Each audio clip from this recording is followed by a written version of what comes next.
Hi ನಮಸ್ತೆ ಎಲ್ಲರಿಗೂ, ನಾನು ನಿಮ್ಮ ಭೂಮಿಕಾ. ಸಂಜೆ ಆಯಿತು ಅಂದರೆ ಏನಾದರೂ ಸ್ನಾಕ್ಸ್ ತಿನ್ನಬೇಕು ಅನ್ನಿಸ್ತಾ ಇರುತ್ತೆ. ಅದಕ್ಕೋಸ್ಕರ ನಾನು ಇವತ್ತು ಮಾಡ್ತಾ ಇದ್ದೀನಿ ನಿಪ್ಪಟ್ಟನ್ನ. ಇದನ್ನು ಮಾಡೋದು ಹೆಂಗೆ ಅಂತ ನೋಡ್ಕೊಂಬರೋಣ ಬನ್ನಿ. ಫಸ್ಟ್ ಒಂದು ಬಾಣಲೆಯಲ್ಲಿ ಕಡಲೆ ಬೀಜನ ಹುರ್ಕೊತಾ ಇದ್ದೀನಿ. ಹುರ್ಕೊಂಡು ಸಿಪ್ಪೆ ತೆಕ್ಕೊಂಡು ನಂತರ ಒಂದು ಮಿಕ್ಸಿ ಜಾರ್ಗೆ ಹಾಕೊಂಡಿದ್ದೀನಿ. ನಂತರ ಇದಕ್ಕೆ ಕಡಲೆ ಹಾಕ್ಕೊತಾ ಇದ್ದೀನಿ. ಕಡಲೆನ ಹಾಕ್ಕೊಂಡು ನಂತರ ಒಣಗಿದ ಮೆಣಸಿನಕಾಯಿನ ಹಾಕ್ಕೊಂಡು ಇದನ್ನು ಸ್ವಲ್ಪ ತರಿಯಾಗಿ ರುಬ್ಕೊತಾ ಇದ್ದೀನಿ. ಹೀಗೆ ಈ ಕನ್ಸಿಸ್ಟೆನ್ಸಿಯಲ್ಲಿ ರುಬ್ಕೊಳ್ಳಿ. ನಂತರ ಒಂದು ಬೌಲ್ಗೆ ಒಂದು ಸಣ್ಣ ಬೌಲ್ ಆಗೋಷ್ಟು ಅಕ್ಕಿ ಹಿಟ್ಟನ್ನ ಹಾಕೊಂಡಿದ್ದೀನಿ. ನಂತರ ಒಂದು ಹಾಫ್ ಬೌಲ್ ಆಗೋಷ್ಟು ಕಡಲೆ ಹಿಟ್ಟನ್ನು ಹಾಕೊಂಡಿದ್ದೀನಿ. ಬಜ್ಜಿ ಬೋಂಡಾಗೆಲ್ಲ ಯೂಸ್ ಮಾಡ್ತಿರಲ್ಲ ಆ ಕಡಲೆ ಹಿಟ್ಟನ್ನು ಹಾಕೊಂಡಿದ್ದೀನಿ.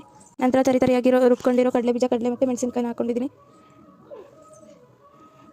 ನಂತರ ಜೀರಿಗೆನ ಹಾಕ್ಕೊತಾ ಇದ್ದೀನಿ, ಮತ್ತು ಖಾರದ ಪುಡಿನ ಹಾಕ್ಕೊತಾ ಇದ್ದೀನಿ. ಇಂಗನ್ನು ಸೇರಿಸ್ಕೊತಾ ಇದ್ದೀನಿ. ನಂತರ ಉಪ್ಪನ್ನ ಹಾಕ್ಕೊತಾ ಇದ್ದೀನಿ. ನಂತರ ಕರಿಬೇವನ್ನ ಹಾಕ್ಕೊತಾ ಇದ್ದೀನಿ. ಇದನ್ನು ಒಣಗಿಸಿಟ್ಟಿದ್ದು ಇದನ್ನೇ ಹಂಗೆ ಪುಡಿ ಮಾಡಿ ಹಾಕ್ಕೊತಾ ಇದ್ದೀನಿ. ಹಾಗೆ ಜೊತೆಗೆ ಸ್ವಲ್ಪ ಎಳ್ಳನ್ನು ಹಾಕ್ಕೊತಾ ಇದ್ದೀನಿ. ನಂತರ ಇದಕ್ಕೆ ಸ್ವಲ್ಪ ಕಾದಿರೋ ಎಣ್ಣೆನ ಹಾಕ್ಕೊತಾ ಇದ್ದೀನಿ. ಕಾಯಿಸಿ ಹಾಕೋದ್ರಿಂದ ಇದು ತುಂಬ ಕ್ರಿಸ್ಪಿಯಾಗಿ ಚೆನ್ನಾಗಿ ಬರುತ್ತೆ. ಅದಕ್ಕೋಸ್ಕರ ಕಾಯಿಸಿರೋ ಎಣ್ಣೆನ ಹಾಕ್ಕೊತಾ ಇದ್ದೀನಿ. ಹಾಗೆ ನಾನು ಇದನ್ನು ಚಪಾತಿ ಹಿಟ್ಟಿನ ಅದಕ್ಕೆ ಕಲಿಸ್ಕೊಂಡು ಇಟ್ಕೊಂಡಿದ್ದೀನಿ. ಇದೇ ಥರ ಇರಬೇಕು, ತುಂಬ ತೆಳ್ಳಗಾಗಬಾರ್ದು ಮತ್ತು